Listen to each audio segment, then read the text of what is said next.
दोस्तों, आज जो कॉमिक्स हम पढ़ेंगे उसका नाम है चोर का भाई चोर। ये सेकंड पार्ट है। इसका पहला पार्ट है अली बाबा की तिजोरी। तो पहले आप उसको पढ़ लेना, तभी आपको पूरी स्टोरी समझ में आएगी। और ये विनोद और हमीद की कॉमिक्स है, जो कि प्राइवेट जासूस हैं। तो पढ़ते हैं इसको। ये स्टोरी यहाँ पे जो दे रखी है, इसके पहले पार्ट की है, अली बाबा की तिजोरी की। तो मैं इसको छोड़ रहा हूँ, ये आपने पढ़ ली होगी। और यहाँ तक की स्टोरी हम पढ़ चुके हैं अली बाबा की तिजोरी में। अब आगे पढ़ते हैं। अगर आपने वो कॉमिक्स नहीं पढ़ी है तो पहले उसको पढ़ लेना। वो कॉमिक्स आपको मिल जाएगी मेरी प्लेलिस्ट में। विनोद हमीद का फोल्डर होगा उसके अंदर। तो पढ़ते हैं आगे से। योगेश काबू के निकट बैठा प्रतीक्षा करता रहा। उसे वापस आने में काफी समय लगेगा। 1 घंटे बाद उसने दूसरे कबूतरे पाँव में संदेश बांधकर उड़ाया। अगले 1 घंटे बाद उसने तीसरा कबूतर उड़ाया। उसके कुछ देर बाद पहला कबूतर वापस आ गया। कबूतर संदेश का उत्तर लेकर आया था। संदेश में केवल एक शब्द लिखा था, ओके। संदेश पढ़कर उसने कागज जला दिया और कबूतरों को काबू में बंद कर दिया। फिर वह रोशनदान के रास्ते वापस अपने फ्लैट में आ गया। रात्रि के 11:15 बजे योगेश ने फिर अपनी रहस्यमयी तिजोरी खोली। खुल जा अली बाबा के कहने से। तिजोरी खुल गई तो वह भीतर चला गया। वह 10 मिनट तिजोरी के भीतर रहा, फिर बाहर निकल आया। पिस्तौल जेब में रखकर वह आईने के सामने जा खड़ा हुआ और मीटिंग में जाने के लिए तैयार होने लगा। समय हो गया, अब मीटिंग में चलना चाहिए।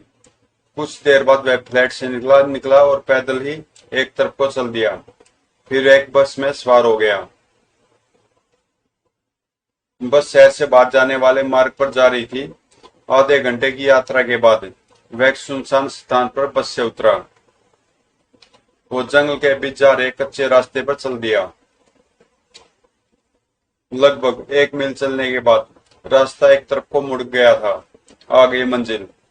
उसने जेब से नकाब निकालकर चेहरे पर चढ़ा ली, जिसे जिसे वह अपने साथ लाया था। फिर वह इमारत के बिग गेट में प्रविष्ट हुआ। इमारत के मुख्य दरवाजे पर पहुंचकर उसने दस्तक दी। खट खट। तुरंत ही थोड़ा सा दरवाजा खुला और भीतर से किसी ने पूछा, कोड बताओ काला बिच्छू। तुरंत ही दरवाजा खुल गया और योगेश अंदर आ गया। दूसरे कमरे में एक नकाबपोश बैठा था। अपना नकाब उतारो। योगेश ने नए आदेश का पालन किया। नंबर 1 ने उसे ध्यानपूर्वक देखने के बाद कहा, ठीक है, नकाब पहन लो और भीतर चले जाओ। कमरे के दूसरे दरवाजे से योगेश एक हाल में प्रविष्ट हुआ। योगेश बार काउंटर पर पहुंचा। एक बियर। वह बियर का गिलास हाथ में लिए कोने में जा खड़ा हुआ। तभी, हेलो, मेरे साथ डांस करोगे? यस। फिर वह दोनों डांस फ्लोर पर आ गए। अभी उन्हें नाश्ते 2 मिनट ही हुए थे कि नंबर 1 और नंबर 2 हॉल में प्रविष्ट हुए। नंबर 1 ने वहां पर बजता टेप रिकॉर्डर ऑफ कर दिया। लेडीज एंड जेंटलमैन, मुझे एक ऐलान करना है। साथियों, मुझे दुख के साथ कहना पड़ रहा कि आज हमारे 2 साथी हमारे बीच नहीं है। नंबर 16 और 21 वे एक अभियान पर गए थे और दोनों मेंबर पुलिस के हाथों गिरफ्तार हो गए। गिरफ्तार हो गए? बहुत बुरा हुआ। हमारे लिए खतरा पैदा हो गया है। अब क्या होगा? हम सब पकड़े जाएंगे। आप लोगों को भयभीत होने की आवश्यकता नहीं है। मैंने नंबर 16 और 21 को हवालात में ही खत्म करा दिया है, इसलिए हम सब सुरक्षित हैं। थैंक गॉड, मेरी तो जान ही निकल गई थी। तो अब हमें कोई खतरा नहीं है, बिल्कुल नहीं। और अब आप लोग अपना मनोरंजन जारी रखिए। संगीत फिर से आरंभ हो गया और जोड़े डांस करने लगे। इस अचानक ऐलान से मैं भयभीत हो गई हूँ। मुझे भी अपने साथियों की मौत का दुख है। अगले आधे घंटे तक सब मनोरंजन में व्यस्त रहे। फिर अचानक नंबर 1 ने टेप बंद कर दिया। साथियों, मैं आपको यह बताऊंगा कि यह इमरजेंसी मीटिंग क्यों बुलाई गई है। अभी अभी मैंने आपको बताया था कि हमारे 2 साथी पुलिस के हाथों पकड़े गए थे। मैं आपको यह बताता हूं कि यह घटना मात्र संयोग नहीं थी, बल्कि उन दोनों मेंबरों के बारे में हम में से एक गद्दार ने पुलिस की मुखबरी की थी। हमारे बीच गद्दार गद्दार जी हमारे बीच एक गद्दार है, लेकिन आप घबराइए नहीं, मैं उसे पहचान चुका हूँ। कौन है वह? कौन? प्लीज आप लोग धैर्य से काम लीजिए, हर एक चीज मेरे कंट्रोल में है, इसलिए घबराइए बिल्कुल नहीं, अपना मनोरंजन जारी रखिए। लेकिन अब मनोरंजन में किसी की रुचि नहीं थी। मेरा तो मन घबरा रहा है। नंबर एक ने गद्दार का नाम क्यों नहीं बताया? यह मनोरंजन का समय नहीं है। कुछ देर बाद संगीत समाप्त हुआ था। नंबर एक ने रुकते हुए कहा, आप सब गद्दार का नाम जानना चाहते हैं? हाँ बिल्कुल, हाँ हाँ। तो मैं गद्दार को सामने लाने की कार्यवाही शुरू करता हूँ। नंबर 30 आगे आओ। मैं नहीं। नंबर 30 गद्दार है? यह तो बहुत पुराना मेंबर है। गद्दार कमीना, माय गॉड। नहीं, मैं सौगंध खाता हूं मैंने गद्दारी नहीं की। शटर, तुमने अपनी मूर्खता से सारे संगठन को खतरे में डाल दिया है। अगर तुम्हें अपनी सफाई में कुछ कहना है तो मुकदमा शुरू होने के बाद कहना। डिनर के बाद दूसरे कमरे में कोर्ट बैठेगी। नंबर एक के आदेश पर दो सदस्यों ने नंबर 30 को घेर लिया। नंबर एक अभी भी शांत था। साथियों, डरिए बिल्कुल मत, पहले डिनर लेते हैं, उसके बाद आगे की कार्यवाही की जाएगी। मेरी तो भूख मर चुकी है। मेरी भी। डिनर टेबल पर उदासी छाई हुई थी। सब धीरे धीरे खा रहे थे। डिनर के बाद सब दूसरे हॉल में आ गए। साथियों, मैं आप लोगों को गद्दार की सूरत दिखाता हूँ। और नंबर एक ने बड़े नाटकीय ढंग से कहा, गद्दार नंबर 26 है। नंबर 26 आगे आओ। योगेश नंबर 26 नंबर एक के सामने आखड़ा हुआ। अपना नकाब उतारो। योगेश ने नकाब उतार दिया। नंबर 30, 3 महीने पहले तुमने इस व्यक्ति को संगठन में शामिल कराया था। क्या तुमने इसके विषय में पूरी छानबीन कर ली थी? हाँ नंबर एक, मैंने इसके बारे में पूरी छानबीन करके ही इसे संगठन में शामिल करने की सिफारिश की थी। तुम मूर्ख हो, तुमने पूरी तरह छानबीन नहीं की और एक गद्दार को हमारे बीच ले आए। यह व्यक्ति गद्दार है। फिर नंबर एक योगेश की ओर घुमा। तुम्हारा नाम योगेश है? नहीं, यह मेरा असली नाम नहीं है। तुम्हारा असली नाम क्या है? विनोद। मैं प्राइवेट जासूस विनोद राणा हूँ। हर एक व्यक्ति आश्चर्य के कारण उछल पड़ा। विनोद राणा जासूस? मर गए। यह तो बहुत चालाक जासूस है। अब हमारे संगठन की खैर नहीं। तुम विनोद राणा हो? जी हाँ। हाँ, तुम सचमुच विनोद राणा हो, लेकिन मेरी जानकारी के अनुसार तुम तो अपने दोस्त हमीद के साथ इलाज के लिए अमेरिका गए हुए थे। हाँ गया था, लेकिन वह मेरी योजना का एक अंग था। मैं समझ चुका था कि तुम लोग बहुत चालाक हो, इसलिए मैंने पुलिस के साथ मिलकर एक योजना तैयार की। मैं अमेरिका जाने के लिए विमान में जरूर सवार हुआ था, लेकिन अगले एयरपोर्ट पर उतर गया और वहां से योगेश का मेकअप करके वापस आ गया। सेठ हमीद चंद, जिसके यहाँ मैंने नौकरी की थी, वह वास्तव में मेरा दोस्त हमीद था। सेठ हमीद चंद तुम्हारा दोस्त हमीद था? हाँ, मुझे विश्वास था कि जयपुर के एक जोरी के को यह आना तुम्हें अवश्य आकृष्ट करेगा। और चूंकि घरेलू चोरी आमतौर से घरेलू नौकरों को अपने साथ मिलाकर की जाती है, इसलिए सोचा तुम लोग भी हमीद चंद के किसी नौकर को अपने साथ मिलाने की कोशिश करोगे, और मेरा अनुमान ठीक निकला। लेकिन हमारी सूचना के अनुसार योगेश एक बटलर था जो पिछले 8-10 वर्ष से यहाँ विभिन्न धनवानों के यहाँ नौकरी कर रहा था। असली योगेश इस समय दिल्ली की जेल में है। वह एक चोरी के आरोप में पकड़ा गया था। उसकी गिरफ्तारी के बाद मैंने उसका रूप बनाया और यह नाटक खेला। नंबर एक ने अपने दो साथियों को इशारा किया। इसके दोनों हाथ पीछे करके बांध दो और इसकी तलाशी लो। आदेश का पालन किया गया। विनोद का पिस्तौल नंबर एक को दे दिया गया। ऑल राइट मिस्टर जासूस, तुम हमें मूर्ख बनाने में तो सफल हो गए हो, लेकिन अब तुम यहाँ से जीवित वापस नहीं जा सकोगे। हम तुम्हें बहुत ही कठिन और कष्टदायक मौत मारेंगे, लेकिन अगर तुमने मेरे कुछ सवालों का सही जवाब दे दिया तो तुम्हें आसान मौत भी दी जा सकती है। मुझे एहसास है कि मैं फंस चुका हूँ, अतः मैं तुम्हारे सवालों का जवाब देने के लिए तैयार हूँ। गुड, क्या तुम हमारे राज पुलिस को बताते रहे हो? नई संगठन का सदस्य बनने के बाद मैंने पुलिस से या हमीद से कोई संबंध नहीं रखा, क्योंकि मुझे पता था कि तुम हर एक मेंबर की निगरानी कराते हो। यह झूठ बोल रहा है, इसने पुलिस को जरूर कुछ बताया होगा। हाँ, हम इसकी बात पर विश्वास नहीं कर सकते। अगर यह झूठ बोल रहा है तो मैं इसे बड़ी भयानक मौत मारूंगा। नंबर 10 और नंबर 14, इसे तय खाने में लेकर जाओ और दिखाओ कि हमारे पास मौत देने के कैसे कैसे तरीके हैं। चलो। वह विनोद को तय खाने में ले आए। देखो, इन किलों पर आदमी को लिटा दिया जाता है और उसके शरीर पर भारी पत्थर रख दिया जाता है। धीरे धीरे कीले उसके शरीर में धंसने लगती है और एक कोठरी देखो, यहाँ हम कैदी को बांध कर डाल देते हैं और उसके शरीर में शहद लगा देते हैं। फिर बहुत सारे सुर्ख चूटे छोड़कर कोठरी बंद कर देते हैं। बड़ी भयानक मौत होगी। हाँ, मौत के कई तरीके दिखाने के बाद वह दोनों विनोद को वापस नंबर 1 के सामने ले आए। देखा तुमने, अब बताओ तुम कौन सी मौत मरना पसंद करोगे? कोई सी भी नहीं, क्योंकि मेरे मरते ही तुम सब गिरफ्तार कर दिए जाओगे। वह कैसे? आज जब मैं इमरजेंसी मीटिंग में आया था तो मुझे संदेह था कि शायद मेरा राज खुल गया है, इसलिए मैं पूरा प्रबंध करके यहाँ आया था।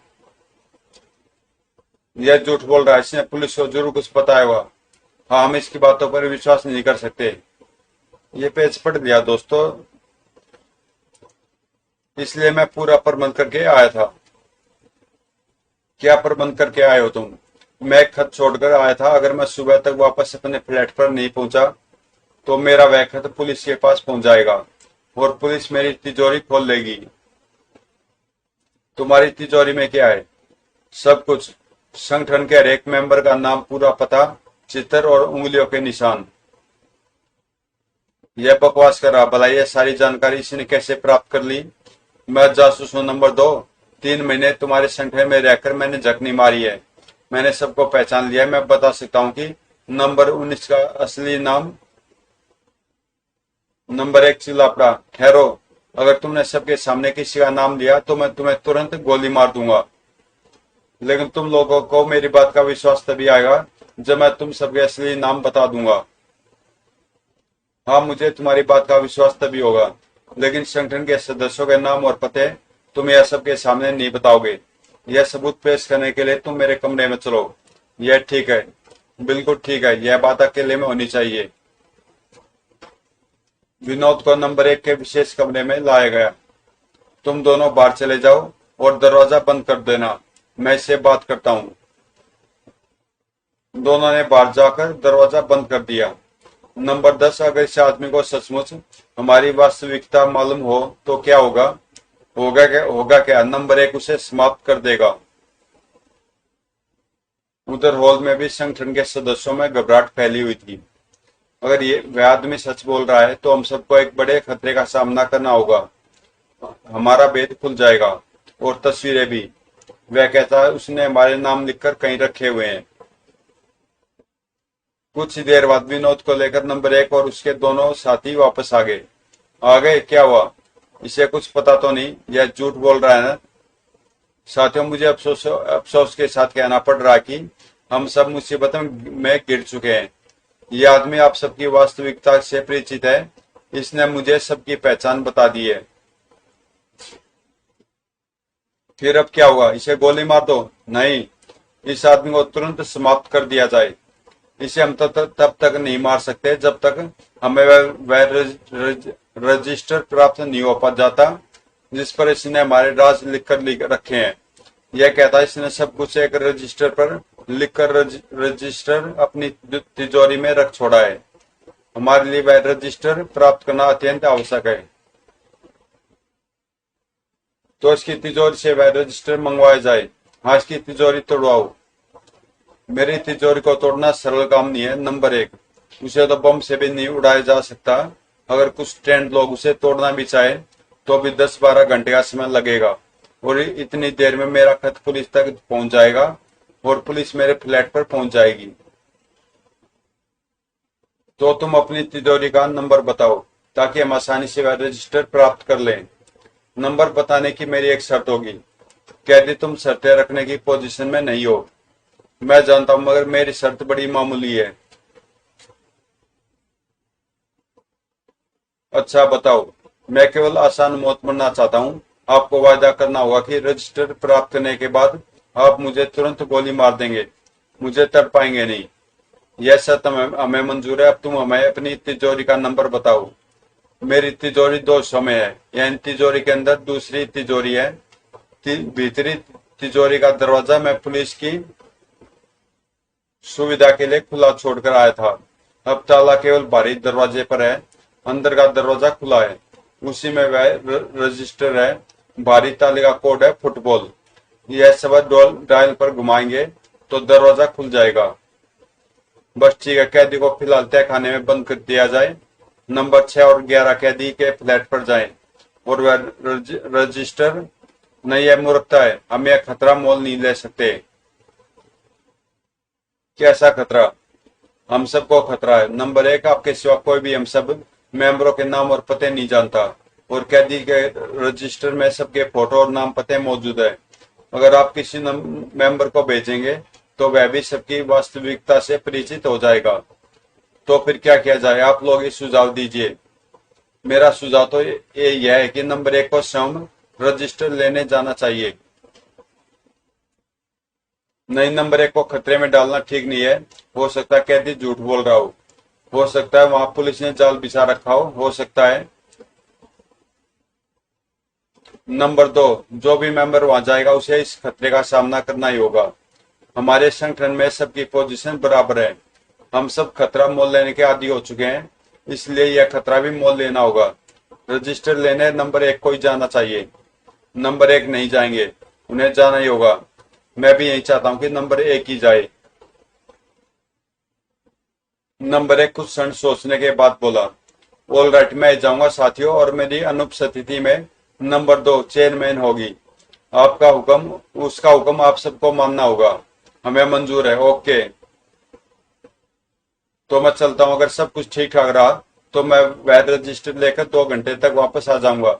अगर मैं 2 घंटे तक वापस न आया तो समझ लीजिए किसी मुश्किल में फंस गया हूं। उसके बाद आप लोग जो उचित समझे करें। Good luck number 1। और उसके बाद नंबर 1 वहां से निकल गया। God bless you my dear. फिलहाल इसे ले जाकर तय खाने में बंद कर दो और इस पर सख्त निगरानी रखो। 4 आदमी विनोद को धकेलते हुए नीचे लाए और तय खाने के एक कोने में डाल दिया। समय धीरे धीरे गुजरने लगा। नंबर 1 हो गए हुए 1 घंटा हो गया है।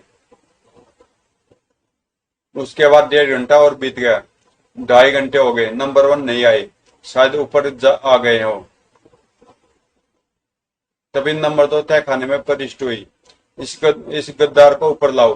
2.5 घंटे हो गए और नंबर 1 वापस नहीं आए। लगता है इस व्यक्ति ने धोखा दिया है। एक बार फिर विनोद को सबके सामने ऊपर हॉल में लाया गया। बोलो नंबर 1 अभी तक क्यों नहीं आए? मैं क्या बता सकता हूँ, मैं उनके साथ तो गया नहीं था। यह ऐसे सच नहीं बोलेगा, इसकी थोड़ी मरम्मत करो। 4-5 नकाबपोश विनोद की ओर बढ़े। ठहरो, अगर किसी ने भी मुझे हाथ लगाया तो मैं कुछ नहीं बताऊंगा और तुम्हारा नंबर 1 कभी वापस नहीं आएगा। उसकी ओर बढ़ने वाले लोग रुक गए। इसका मतलब है तुमने नंबर 1 को किसी जाल में फंसवा दिया है। जाल में नहीं, वह मेरी तिजोरी में फंस गया है। क्या मतलब? मतलब यह कि मेरी तिजोरी विशेष रूप से बनाई गई है। नंबर 1 मेरे बताए हुए नंबर से उसे खोलकर भीतर गया हुआ। लेकिन क्या? जल्दी बोलो। उसके भीतर जाते ही तिजोरी का दरवाजा अपने आप बंद हो गया होगा और नंबर 1 भीतर कैद होकर रह गया होगा। ओ यू रास्कल, इसका मतलब है तुमने जानबूझकर नंबर 1 को फंसाया है। यस मादाम, अब आपके नंबर 1 का जीवन मेरे हाथ में है। केवल मैं ही उसे तिजोरी की कैद से मुक्त करा सकता हूँ। यह व्यक्ति बकवास कर रहा। नंबर 2, अगर नंबर 1 तिजोरी में बंद हो भी गए हैं तो हम में से कोई भी जाकर बाहर से तिजोरी खोल सकता है और उन्हें मुक्त करा सकता है। अब वह तिजोरी मेरे सिवा कोई नहीं खोल सकता। तुम कहना क्या चाहते हो? केवल यह कि अब वह तिजोरी केवल मेरे इशारे पर खुलेगी। आते समय तो मैं जानबूझकर उसमें ऐसा सिस्टम लगाकर आया था कि कोई भी नंबर घुमाकर उसे खोल दे। लेकिन एक बार खुलने के बाद तिजोरी का सिस्टम अपने आप बदल गया होगा और अब वह केवल नंबर घुमाने से नहीं खुलेगी। फिर कैसे खुलेगी यह मैं नहीं बताऊंगा। नंबर 2, यह व्यक्ति झूठ बोल रहा है। आप किसी को इसके फ्लैट पर भेजिए और जरूर भेजो। उसे आने जाने में 2 घंटे लगेंगे। तिजोरी वह खोल नहीं सकेगा और इतनी देर में नंबर 1 दम घुटने के कारण मर जाएगा। शटअप। नंबर 1 नहीं मर सकता। अगर आप उसे बचाना चाहती हैं तो मुझे जाने दीजिए, मैं जाकर नंबर 1 को आजाद कर दूंगा। तुम कहीं नहीं जाओगे। अभी तुमने कहा था कि तुम्हारी तिजोरी को खोलने का सिस्टम अब बदल चुका होगा। तुम्हें बदला हुआ सिस्टम हमें बताओ, फिर हम खुद जाकर नंबर 1 को आजाद करा लेंगे। मादाम नंबर 2, मैं आपसे कह चुका हूँ कि अब उस तिजोरी को केवल मैं खोल सकता हूँ। उसका नया सिस्टम केवल मेरी आवाज पहचानता है। आवाज से क्या मतलब है तुम्हारा? मेरी तिजोरी के भीतर दरवाजे में इलेक्ट्रॉनिक लॉक लगा हुआ है मादाम, और वह लॉक केवल मेरी आवाज की लहरें महसूस करने के बाद खुलता है। उस लॉक को खोलने के लिए मुझे एक खास वाक्य वो कहना होता है। वह वाक्य हमें बताओ। वह वाक्य जानकर भी आपको कोई लाभ नहीं होगा। अचानक ही नंबर 2 ने आगे बढ़कर विनोद का गला पकड़ लिया। मैं तुम्हारा गला घोट दूंगी। तुमने नंबर 1 को फंसाया, मैं तुम्हें मार डालूंगी। मादाम, अगर आप नंबर 1 को जीवित देखना चाहती हैं तो मेरा गला छोड़ दीजिए। अगर दबाने से मेरी आवाज में कोई फर्क आ गया तो फिर तिजोरी का दरवाजा मैं भी नहीं खोल सकूंगा। ओ गॉड, मैं क्या करूं? प्लीज तुम मुझे वह वाक्य बता दो।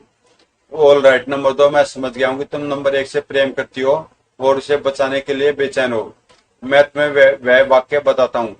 दरवाजे के सामने खड़े होकर जब मैं कहता हूँ खुल जा अली बाबा के कहने से, तो तिजोरी खुल जाती है। तुम सच कह रहे हो? जी हाँ, लेकिन यह वाक्य मैं ही कहूंगा तभी ताला खुलेगा। यहाँ तक कि मेरी आवाज का टेप सुनकर भी ताला नहीं खुलेगा। फिर भी आप अगर प्रयोग करना ही चाहती हैं तो मेरी आवाज टेप करके ले जाइए और तिजोरी खोलने की ट्राई कीजिए। मगर एक बात याद रखें, नंबर 1 को तिजोरी में बंद हुए अब 3 घंटे हो चुके हैं, और मैं जानता हूँ कि मेरी आवाज का टेप ले जाकर ट्राई करने में आप लोगों को 2-2.5 घंटे का समय लगेगा और तिजोरी फिर भी नहीं खुलेगी। लेकिन इस बीच नंबर 1 जीवित नहीं रह पाएगा। तो फिर क्या करे? बताओ क्या करे? आप मुझे जाने दीजिए, मैं जाकर नंबर 1 को आजाद कर दूंगा। नंबर 2 कुछ क्षण सोचती रही, फिर बोली, ठीक है, नंबर 1 को बचाने के लिए मैं तुम्हें आजाद करने के लिए तैयार हूँ, लेकिन नहीं, बिल्कुल नहीं। क्या मतलब आप लोगों का? मतलब साफ है मादाम, हम इस गद्दार को आजाद नहीं कर सकते। यह यहाँ से सीधा पुलिस स्टेशन जाएगा। इस समय हम सारे मेंबरों के जीवन का सवाल है, अतः हम सबने फैसला कर लिया है कि सबको बचाने के लिए नंबर 1 का बलिदान कर दिया जाए, इस गद्दार की हत्या कर दी जाए और हम सबको यहाँ से फरार हो जाना चाहिए। चेयरमैन की हैसियत से मैं आपके फैसले से सहमत नहीं हूँ। अब हम आपको चेयरमैन नहीं मानते, क्योंकि आप अपने प्रेमी नंबर 1 को बचाने के लिए हम सबका जीवन खतरे में डालने के लिए तैयार हो गई हैं। अब हम वही करेंगे जो हमें उचित लगेगा। क्यों दोस्तों? ठीक है, हाँ, इस व्यक्ति को मार डालो। ओ गॉड, ओ गॉड, यह क्या हो गया? क्या करना चाहते हो तुम लोग? हम कैदी को तहखाने में बांध कर डाल देंगे और पूरी इमारत में टाइम बम लगाकर यहाँ से निकल जाएंगे। मर गए। अब तक तो सब कुछ मेरी योजना अनुसार हो रहा था, लेकिन यह गड़बड़ हो गई। अगर यह मुझे बांध कर यहाँ छोड़ गए तो मेरा बचना असंभव हो जाएगा। देखो जरा सोचो, नंबर 1 का जीवन खतरे में है, हमें उनको बचाने की कोशिश करनी चाहिए। लेकिन नंबर 2 की बात नहीं सुनी गई और विनोद को रस्सियों से जकड़कर तहखाने में डाल दिया गया। अब पड़े रहो यहाँ, कुछ देर बाद एक भीषण धमाका होगा और इस मकान के साथ साथ तुम्हारे भी चीथड़े उड़ जाएंगे। कुछ देर में ऊपर से आ रही आवाजें भी आनी बंद होगी। ये भगवान, यह तो बड़ी बेबसी की मौत होगी। कुछ ही देर में टाइम बम फटने वाला हुआ। वह सब लोग बाहर जा चुके हैं, मदद के लिए चिल्लाना भी बेकार है। इसी प्रकार 15 मिनट बीत गए। विनोद को अपनी मौत का विश्वास हो चुका था। तभी अचानक दरवाजा खुला। अरे तुम? हाँ, मैं तुम्हें बचाने आई हूँ। नंबर 2 बैठकर उसे बंधन मुक्त करने लगी। तुम मुझे नहीं बल्कि नंबर 1 को बचाने आई हो। तुम्हारे साथी कहाँ हैं? वह सब नमक हराम निकले। नंबर 1 को मुसीबत में छोड़कर फरार हो गए। मुझे उससे प्रेम है, इसलिए उसे बचाने के लिए मैं तुम्हें आजाद करने आई हूँ। अब जल्दी यहाँ से भाग चलो, कुछ ही देर में बम फटने वाला है। यह मेरा सौभाग्य है कि नंबर 2 नंबर 1 से प्रेम करती है, वरना मुझे बचाने कोई नहीं आता। भागते भागते विनोद ने कहा, मैं तुम्हें बता देना चाहता हूँ कि यह सारा मकान पुलिस के घेरे में है। यहाँ से कुछ दूरी पर चारों तरफ पुलिस ही पुलिस होगी और मुझे विश्वास है कि यहाँ से जो मेंबर बाहर गए हैं वह सब गिरफ्तार किए जा चुके होंगे। कोई बात नहीं, मैं बम के धमाके से मरने से बेहतर पुलिस के हाथों गिरफ्तार होना पसंद करूंगी। चलो बाहर कूद जाओ। और फिर जल्दी करो, बम फटने ही वाला है। बाहर कूदते हुए एक तरफ को भाग खड़े हुए। अरे विनोद साहब, ओ हमीद। विनोद गला फाड़कर चिल्लाया, हमीद भागो, यह मकान बम से उड़ने वाला है, जल्दी दूर भागो। उसके बाद सुनते पूरे क्षेत्र में तूफान आ गया। पेड़ों और झाड़ियों के पीछे से पुलिस के सिपाही निकल निकल कर भागने लगे। विनोद नंबर 2 का हाथ पकड़े बहुत तेजी से दौड़ रहा था, तभी मकान में जबरदस्त विस्फोट हुआ। आई धड़ाम, नीचे गिर जाओ। मकान में अभी तक धमाके हो रहे थे और आग लग चुकी थी। नीचे गिरने के कारण विनोद कुछ मिनटों के लिए बेहोश हो गया था। होश आने पर उसने देखा उसके चारों तरफ पुलिस के सिपाही खड़े थे। आप ठीक हो विनोद साहब? हाँ मैं बिल्कुल ठीक हूँ। मेरे साथ एक नकाबपोश लड़की थी, वह कहाँ है? उसे कुछ ज्यादा चोट आ गई थी, इसलिए हमने उसे अस्पताल भेज दिया है। और मकान से बाकी निकलने वाले लोगों का क्या हुआ? सबको गिरफ्तार कर लिया गया है। वह कुल 35 आदमी थे। हाँ, यह गिरोह पूरे 40 चोरों का था। 2 मेंबर पहले ही खत्म हो गए, एक वह लड़की थी और एक मैं। गिरोह का 40वां चोर और बॉस मेरी तिजोरी में कैद है। चलो जल्दी वहां चलते हैं।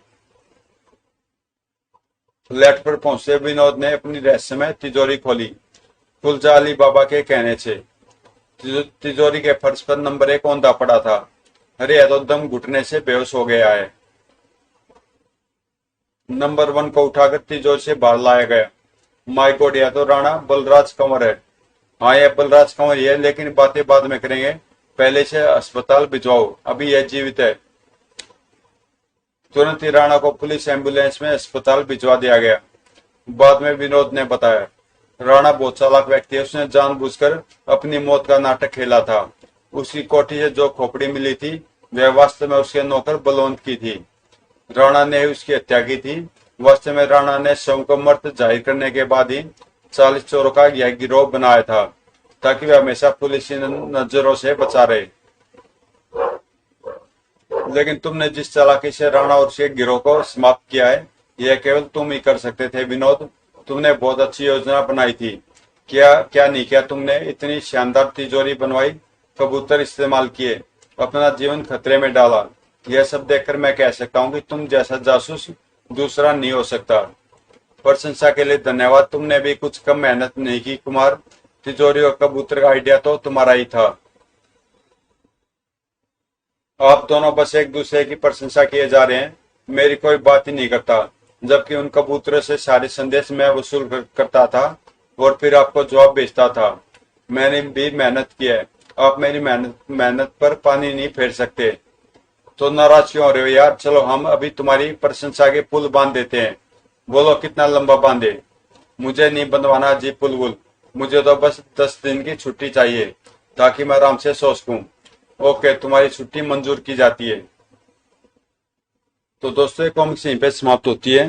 अगर आपको पसंद आई तो प्लीज चैनल को सब्सक्राइब कर देना और मिलते हैं किसी अगली कॉमिक्स में।